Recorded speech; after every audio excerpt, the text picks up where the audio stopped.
Bonjour à tous. Nous sommes heureux de nous retrouver pour une nouvelle étude, la 5e étude de notre trimestre. Et le titre qui nous est proposé, c'est Une beauté trompeuse. Avant donc de nous pencher sur ce thème, je vous invite donc à prier en compagnie de nos invités. Donc le pasteur Jétro Camille, bonjour. Bonjour. Olivier Rigaud, bonjour. Bonjour. Et donc c'est avec toi que nous prierons. D'accord. Notre Père, notre Dieu, nous voulons te remercier pour cette occasion que tu nous offres de pouvoir être à l'écoute de ta parole, de ton enseignement. Aide-nous, Seigneur, à la comprendre, à l'assimiler et à la vivre. Au nom de Jésus-Christ. Amen. Amen. Les hommes ont toujours cherché à vivre. D'ailleurs, beaucoup de personnes se penchent encore de leur recherche pour pouvoir trouver des moyens de vivre, de survivre, de prolonger la vie de l'homme indéfiniment. Et c'est vrai que c'est un vieux rêve de l'humanité, être immortel. Beaucoup de philosophies anciennes ont tenté de donner une définition de l'être humain en essayant donc de concevoir un monde, un univers où l'homme serait immortel. Peut-être en dehors de cette enveloppe charnelle, en dehors de ce corps, mais immortel quand même. Et c'est vrai qu'on va se développer au fil des siècles, au fil des âges, dans plusieurs religions, chez plusieurs philosophes, cette conception de l'homme qui aurait une partie immortelle, son corps, une partie immortelle, son âme. Mais en fait, que nous dit la parole de Dieu par rapport à cela? C'est vrai que lorsque Dieu a créé l'homme, et on se réfère au récit de la Genèse, il était prévu que l'homme puisse vivre d'une vie extraordinaire, vivre d'une vie éternelle. Mais malheureusement, le chapitre 3 nous dit comment le péché a fait irruption dans l'histoire humaine et comment, à partir de ce moment-là, l'homme est devenu, l'homme a perdu son immortalité dont Dieu lui avait fait don et est devenu un être mortel. Dans le chapitre 3, il nous est question d'un serpent qui va prendre la parole, assez inhabituel. Généralement, les serpents ne parlent pas, c'est bien connu. Et pourtant, celui-ci, il parle. Et il est identifié par la plupart des commentateurs comme étant la personnification du diable lui-même. Ceci est fait sur la base d'Apocalypse chapitre 12, qui nous dit que le serpent ancien, en référence au récit de la Genèse, appelé le diable, Satan, celui qui séduit toute la terre. Donc on voit ici qu'à partir du verset de l'Apocalypse au chapitre 12, on peut comprendre que le personnage qui apparaît sous les traits d'un serpent dans le livre de la Genèse au chapitre 3 n'est ni plus ni moins que le diable. Et c'est le diable qui va donc donner à la femme une vision particulière des choses. Il lui dira « Tu ne mourras point ». Et là, il laisse déjà percevoir ce vieux rêve qui va faire son chemin au travers de l'histoire de l'humanité, ce désir d'immortalité indépendamment de la personne divine. Qu'en est-il, Jétro? Eh bien, il y a là un paradoxe extrêmement subtil, mais pourtant désastreux, qui est instillé par le diable. Et ce paradoxe est bâti sur l'image qu'il va renvoyer de la personne divine. Il va dire à la femme: vous ne mourrez pas, mais Dieu sait que le jour où vous en mangerez, vos yeux s'ouvriront et vous serez comme des dieux, etc.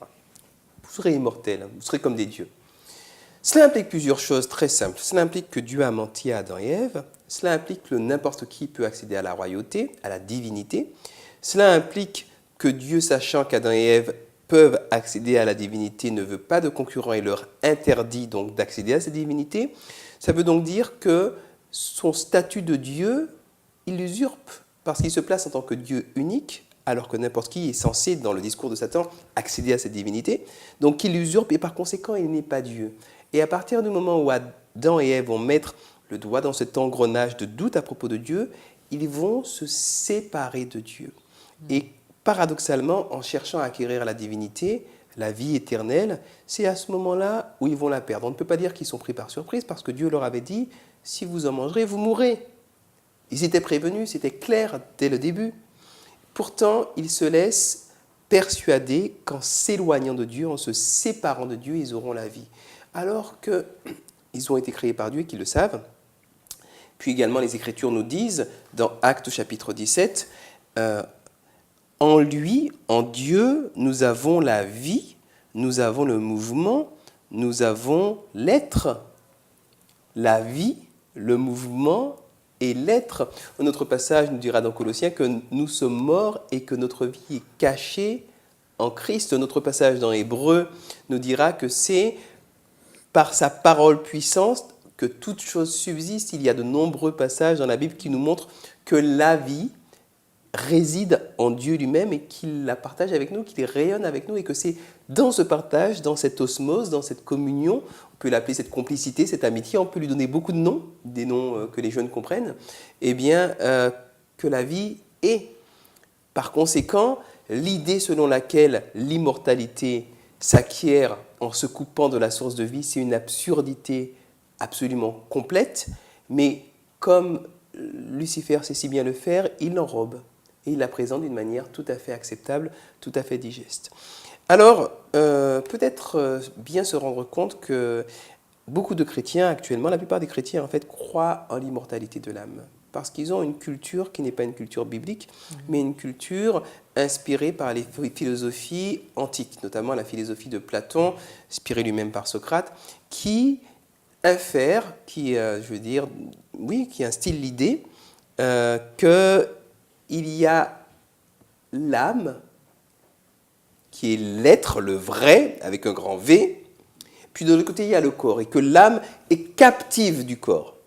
Et cela a été introduit dans le christianisme, dans la théologie chrétienne du VIe siècle, avec deux théologiens, qui s'appellent Plotin pour l'un, Jamblique de l'autre, qui ont introduit beaucoup de néoplatonicisme dans le christianisme. Alors c'est des mots un petit peu compliqués, mais pour le dire de manière très simple, il y a cette idée qu'il y a une âme immortelle en elle-même, qui est captive du corps et qu'il faut quelque part l'amener à être libérée du corps. Et donc on en arrive à mépriser tout ce qui est corporel, tout ce qui est physique, tout ce qui est charnel, pour ne vénérer, ne respecter que ce qui est verbal, etc.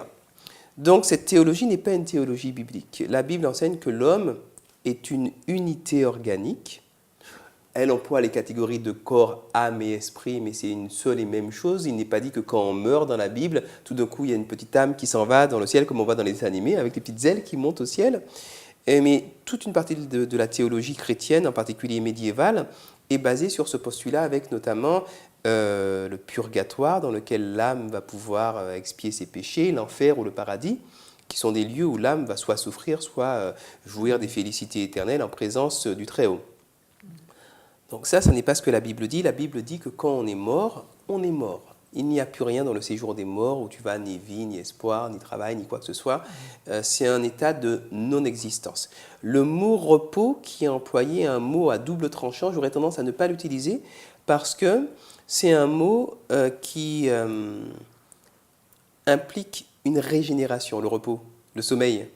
Moi, quand je dors, je suis extrêmement actif. Je fais des tas de rêves, des rêves souvent bizarres. Et puis je me réveille, je suis en meilleure forme. Non, la mort, c'est un état de non-existence, mais pas de non-existence absolue dans le sens que nous existons encore dans la mémoire de Dieu qui saura nous restituer la vie. Alors ça peut être également une occasion de discussion avec les jeunes. Certains ont déjà été confrontés au décès de quelqu'un ou à la mort d'un ami ou suivent les actualités tout simplement. C'est intéressant de discuter avec eux sur la manière dont ils perçoivent cela. Est-ce qu'ils en ont peur? Comment est-ce qu'ils perçoivent la résurrection, les promesses que Dieu fait? Et certainement, Olivier va nous proposer quelques questions ouvertes supplémentaires. Oui, je pense que partir sur ces idées, les faire réfléchir à la mort, à leurs sentiments, à leurs peurs par rapport à cet événement tragique, peut-être aussi essayer de montrer finalement en quoi le caractère tragique de la mort, tel que l'Église le perçoit, c'est-à-dire de non-existence, révèle en fait la tragédie du péché, le fruit amer finalement du péché, qui mène justement à la désintégration de l'être que je suis. Donc, à travers cela, montrer que le péché est donc quelque chose d'extrêmement grave et qui ont des conséquences dramatiques pour l'être humain. Peut-être aussi ouvrir des réflexions par rapport à cette notion d'immortalité de l'âme, en quoi eh bien, elles sont des portes ouvertes par rapport au spiritisme. Hein. Le fait de croire que l'âme survit, eh bien, oui, on peut parler aux morts du coup. Voilà, on a vite fait de pouvoir franchir la ligne rouge ou la ligne noire. Peut-être aussi réfléchir au concept de ce paradis. Comment peut-on être heureux au ciel tout en voyant la misère en bas sur terre? Donc ça peut être assez paradoxal comme paradis où on est censé être heureux. Voilà plusieurs pistes de réflexion. Et puis, bonne étude. C'est vrai que lorsqu'on parle de ce paradis où on ne peut pas être heureux à voir les autres souffrir, ça nous rappelle aussi que si on parle de la mort, on ne peut pas conclure sans dire que la mort n'est pas la fin de tout.